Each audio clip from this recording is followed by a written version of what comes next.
लग्नानंतर होईलच प्रेम च्या येणाऱ्या भागामध्ये आपण बघणार आहोत. जीवा नंदिनीला किचनमध्ये हेल्प करत असतो, पण नंदिनीला त्यामुळे खूप इरिटेशन होत असतं. जीवा नंदिनीला म्हणतो, तुझा घाम पुसू का? तेव्हा नंदिनी म्हणते, काहीही गरज नाहीये, माझी मी समर्थ सगळ्या गोष्टी करायला. त्यावर जीवा तिला म्हणतो, ओके ठीक आहे, राहिलं मग. तुला हातही न लावता तुझ्या चेहऱ्यावर कसं हसू आणायचं ना हे मला बरोबर माहितीये.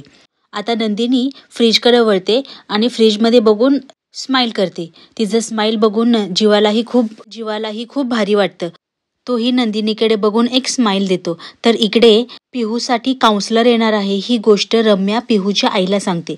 ती गोष्ट कळल्यानंतर पिहूच्या आईला खूप राग येतो. ती संताप करत जाते आणि म्हणते की आपली पिहू काय वेडी आहे का, तिच्यासाठी काउन्सलर बोलवत आहात. हा सगळा दोष ती नंदिनीवर देते. तेव्हा नंदिनी पिहूच्या आईला म्हणते, एक मिनिट, मला एक गोष्ट सांगा की तुम्हाला काउन्सलर येणार आहे ही गोष्ट कोणी सांगितली?